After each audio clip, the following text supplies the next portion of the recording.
Hey guys, Trigger Happy John coming at you with another Diablo Immortal video.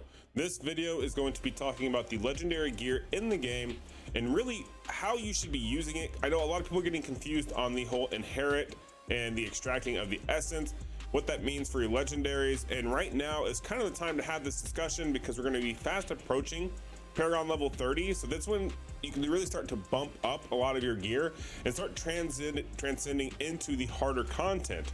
You definitely want to make sure you are not doing the whole legendary inherit and transfer incorrectly, and definitely pay attention to how I explain this because it's going to help you with progression much further down the line.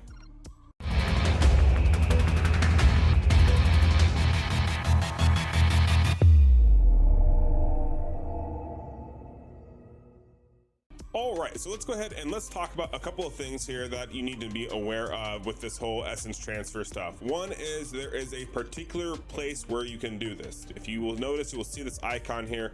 This is the essence transfer icon. This is going to be where you go to do all of your legendary gear swapping, inheritance, essence transfer, extracting, so on and so forth. Really pay attention to that because sometimes it gets a little confusing on what you're doing. Basically, as long as you see this symbol here, then you know you're good to go. This is going to be an essence transfer location. If you click on essence transfer, you'll get two options here. One is to extract, one is to inherit. And I will cover them both in great detail. Okay, so starting with extract. What does extract mean? What does this do for you? Why are you worried about extracting your legendaries? Well, before we go into that, let's go ahead and show you the examples. Right here, I have 6 legendaries equipped. I have 1 legendary drop that I did get dropped. However, you will notice that this is not the same as what I currently have. So instead of me having to take up my inventory space, I can extract its essence, which is essentially what that means is if you go down here, you can see what the description of the legendary item is, and you can see what this does and what this modifies. So this is Stampede, Rain of Vengeance, summons waves of shadow beasts that dash forward. And then my other one that I have equipped is Rain of Vengeance, instead summons a flying shadow beast that continually drops bombs in an area. Now, both of these will have practical applications, and it's going to be up to you on where you want to apply them. However, because of this, maybe I don't want to keep the Stampede one. Maybe I would like to not even have to keep it in my inventory. So what you can do is you can extract it. That's where extraction comes into place, and this is what you always want to make sure you do. So if you notice here, I have some that are grayed out, but if you come over here, I have some that are orange, so to speak. This means that I've already extracted their essence. This means that the legendary has dropped and I now have it. You can take these extractions and apply it to any legendary piece of gear of that substat. So say for example, I have the shoulder in my bag right now. Well, I can change that shoulder into any of these stats and then equip it to my character. I can also do this on equipped as it is. So notice you can also do a preview to see what it'll look like if you're worried about the aesthetics. But you can extract them so then you don't have to no longer carry them. Now, don't get scared. Just because you extract the pieces of gear, that does not mean that you lose these attributes, the magic and whatnot. This gets locked in permanently as part of your extraction. So basically, as you move forward in the game, these stats won't matter because you'll get to higher Paragon levels to where, you know, the original doesn't matter. However, what is the key point of this is the Stampede or the ability that unlocks. However, for right now, say you just want to swap back and forth, you can do that. And I will show you that exactly how that works. So if I go to inherit here and see I have these Skyshaker's pauldrons here. If I click inherit, I can go back to the original. So the one I currently was wearing was originally a Chillwrath mantle, or I can select any of the ones that I have extracted. This is why extraction is very important, and the blacksmith will actually yell at you and tell you have not extracted if you have not done this already. So don't be afraid that, oh no, maybe I already did this. You're gonna get a warning sign. Now, if you disregarded that, I don't know what to tell you, I'm sorry. But what you will notice is that you can change this on the fly. The other thing to note with this, and I'll make another video on, is there's another system in the game that by getting this all set up ahead of time will make going and switching to these special sets much quicker and easier. But nonetheless, you'll see I have the original here. If I were to inherit it, it would go back to the original. If I were to choose any of the other ones, it would go to those. So for example, I have this Typonic Stampede. So let's go ahead and let's inherit it. Notice that it goes from pauldrons to the Stampede.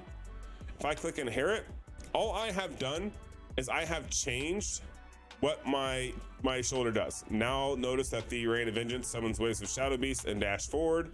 If I go back here to the menu, all these stats stay the exact same, and you'll notice I have this one, which I can then do a side-by-side comparison to see which one's better. Obviously, this one in my inventory is not as good. It's missing, you know, 2 of the magic stats, as well as vitality and willpower are not quite as good as strength for a demon hunter. So that's kind of in a nutshell how this whole extract inheritance things works. But one thing that I want you to kind of keep in mind with this is you want to make sure you're taking advantage of this. Notice that I just inherited a piece of gear on my character here, and I could keep doing that over and over again. So as long as you have a legendary piece of gear on your hero and you have the ability extracted, you can swap them out pretty freely. So what this tells you is that you want to be looking for legendary gear that has triple stats and triple of the magics as well. So notice this is a triple. 3 attribute stats. Magic, I have 3 magic stats here. These are the kind of gear pieces that you're going to be looking for, and it doesn't matter what set drops. If it is a terrible set that you don't even need, that's okay, because what you can do is you can come over here and you can actually change that out for yourself and make that better. So it's okay that, you know, we have this crappy piece of gear here, because hey, if I didn't already have this unlocked, then I could go in and I could extract it, and then maybe later on it does come into play, because there are different strats out there that require different pieces of gear to synergize. The other thing to bear in mind is sometimes when you're trying to build a certain build for your character, you need to be able to see what do you have in your inventory as well as what you're equipped with, and these symbols 9 out of 10 times mean absolutely nothing to you. You have no clue which one's like dealing with what ability. If you click this little box in the bottom right here, it'll actually change this to where you can see it, and it'll also change. And you see how I have the one that is currently green right now, and that's going to be for my vengeance on my chest piece. That is because I have the gem in there that has boosted that, so you get to see the addition to it.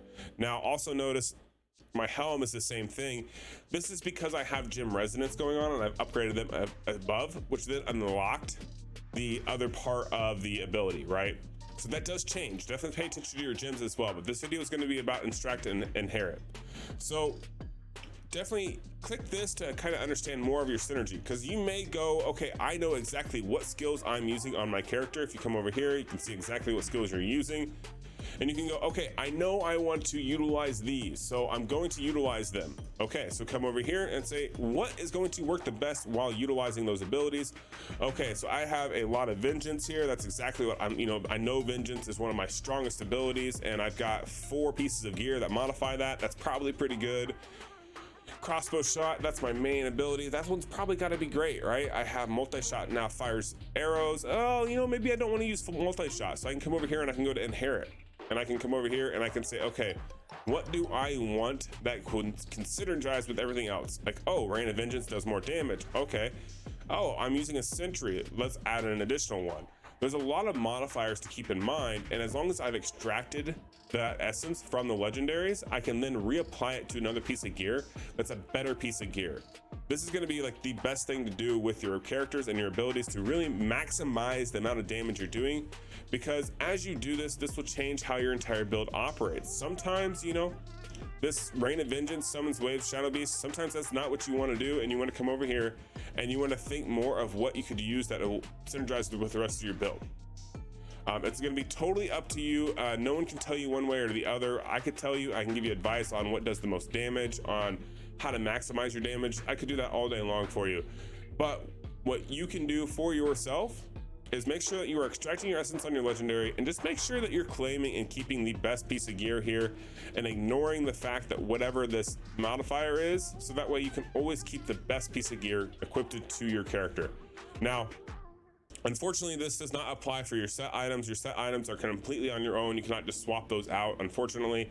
And these are hard to get, to be quite honest. It's really hard to get the right ones, but you got to do a lot of dungeon farming, and that's kind of the end game, is doing the dungeon farming, doing the rift farming. And actually rifts won't give you set items, so keep that in mind. Dungeon farming is where you're going to be doing this, and you definitely want to be taking advantage of your battle pass as far as what is currently ranked as a 2 times rate up for different ones. Like Temple and Namari today is the rate up, so I will probably go do a lot of that one today to get my my bass gear. So that's going to be it for this whole legendary inherit and extract guide, guys. I hope this helped you out a lot, because I know it can be confusing.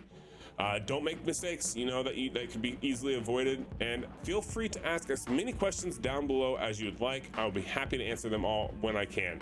But yeah, hope you guys enjoyed the video. Hope you're enjoying playing Diablo Immortal, and I will catch you guys in the next one. Peace.